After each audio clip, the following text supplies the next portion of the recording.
On the 3rd of June, C. Mohammed and I went down to Marrakech to see a senior official who is effectively the King's representative in Marrakech, to discuss with the office about the horses and the plight of the equines during the pandemic.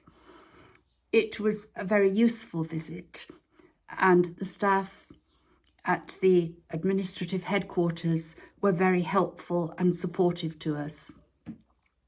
We left feeling quite cheerful, in quite good spirits. It was a beautiful sunny day, and driving back through busy Marrakech, I got a phone call. And it was a call from 2 young American tourists who had just arrived in Marrakech from the States for a short holiday. And they told me very excitedly that they were in the square in Marrakech, and they had just they'd made an arrangement to buy 2 caleche horses for $8,000, and they would send them to me. That's exactly what happened, and I blew my stack. I said, it's not like that. You can't just walk into a country, buy 2 horses and send them to us. And I was very angry, and I apologise for being so angry at the time. I told them to stay where they were. They were going to a cash machine to get money out, to stay where they were, and C. Mohammed and I would come straight to the square in Marrakech, which we did. We telephoned back to the refuge, and we asked them to organise a driver to bring our truck down to the square in case it was going to be needed, because there seemed to be a bit of an emergency there. And we arrived, and Simo and I walked the length, dozens of horses in the square, looking for this particular pair that I had been told about. Eventually we saw them, and we met the 2 American tourists who were so concerned, so upset, so distressed at what they were observing and what they were looking at, and they were having to cope with my anger as well, and it was quite a volatile situation. And they explained to me that these 2 particular horses were clearly starving, and they had been and bought carrots and were trying to feed them carrots. One of the horses particularly couldn't even chew the carrots properly.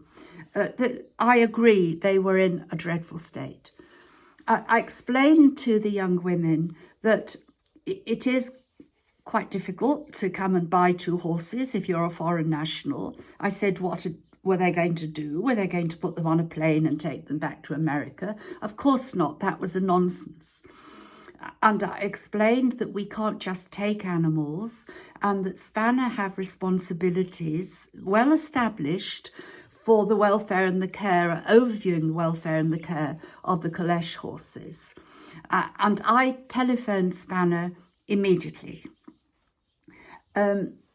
I telephoned the director of the Spanner, who is based in Rabat, and he is head of the veterinary school in Rabat, an extremely experienced, well-respected vet in his own right, and he acts as director for Spanner in Morocco.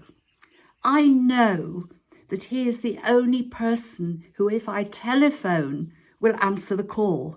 And he has always helped me, and he will always do something if he can. And I have huge, enormous respect for him. I don't have that same sort of relationship with Spanner locally, and I knew that if I phoned Spanner in Marrakech, they just wouldn't answer my call and they wouldn't come. Professor Ali Khayan couldn't answer the phone because he was in a meeting, and he messaged me immediately and said, I'm in a meeting, I'll phone as soon as I get out. And I knew that he would. But in the meantime, I was there facing a huge group of caleche drivers. Everyone had turned up. The police were just over the road. the American people were very upset, and I do understand why, and I have apologized to them for the way that I was behaving. And of course, nobody knew what to do. Now, my inclination was, this is too big, this is too much for me to cope with. And I looked down the line and I could see so many of the horses were hungry and standing in the baking heat. It was horrific. And this almost instinct inside me said, come on, let's walk away. We'll put pressure on Spanner. This is Spanner's responsibility. But I had Si Mohammed with me. Now, Si Mohammed is one of our managers here. He has worked here for many years. He's still only in his mid-20s. He doesn't have the privilege of a sophisticated education. He hasn't been to university or trained in the art of veterinary care. He has just worked at Georgia. And when I said, you know, we can't do anything now, we will go away and talk to Spanner, Simo wouldn't leave. And he said, no, this horse is very ill. Il est très malade. And he took over responsibility of negotiating with the driver of the caleche, who got in touch with the owner. The owner came down. We had to move the caleche horses. They had to pull their caleche to another part of town, out of the view of the rest of the caleche owners. An arrangement was made to buy these horses, not for $8,000, but for a much more modest sum. And my truck arrived, came down, and they came back to the refuge, followed in a taxi by the two young American women who were clearly upset. They arrived back at the refuge. The horses were made comfortable. I had tried to explain to the Americans that just taking two stallions off the street causes an awful lot of problems. We haven't space to separate all the stallions. We only have limited resources.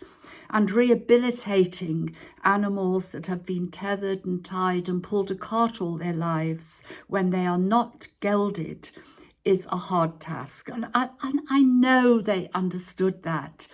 Obviously, they hadn't thought of it because they were so upset and alarmed by what they had seen. I took the coward's way out and I locked myself in the refuge office whilst Charles showed the visitors around the refuge and did a marvellous job of pacifying matters and assuring them that the horses will be well looked after. Now, why have I told you that? I've told you because that is what it's like on the ground at the moment.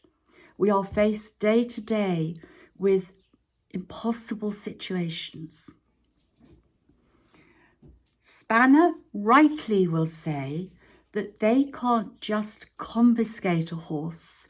If a horse is being worked and it's not fit to work, they report it to the police and it is removed from the road.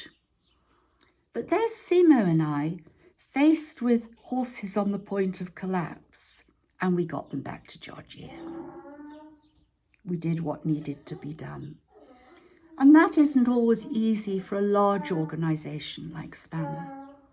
But I really do regret that we can't all work together and realise that times are changing. We are now coming to the stage of the pandemic when thankfully visitors are being welcomed back to Morocco, and everyone is delighted to see Moroccan expats returning home and to see tourists starting to come back. And what an association who had formed together to try and save the caleche horses had said last night on Facebook was that this was really good news and that Spanner were going down to inspect the horses 2 days this week, And now the tourists came back. We wish good fortune for the horses in the future. Now, I lost sleep last night because I remembered that day in Gemrafina on the 2nd of June, or the 3rd of June, the beginning of June. I know the anguish we all went through. I see this morning the 2 young men here coping with 7 stallions in our hummingbird field who are wanting to fight over food. It takes enormous skill, enormous expertise. I know that if I go down to the big square today, I will see rows of hungry horses. And really, let's get real. Tourists are not going to pour back to Marrakech and jump on a caleche behind a starving horse. Times are changing, and we have to be we have to spearhead that change. The caleche horses have been part of the culture and the history of Marrakech. And I'm not going to say we have to get rid of all the caleche horses because it's not possible. But there has to be better regulation. The number of caleche horses must be reduced. We must look at retirement facilities for the horses who are now reaching the age where they should no longer be working. That is going to involve huge work together by everyone. But things can't go on as they are now. I hope you've listened to my little story, and I hope you've read between the lines. I hope you understand the position we all find ourselves in, and we'll speak again soon.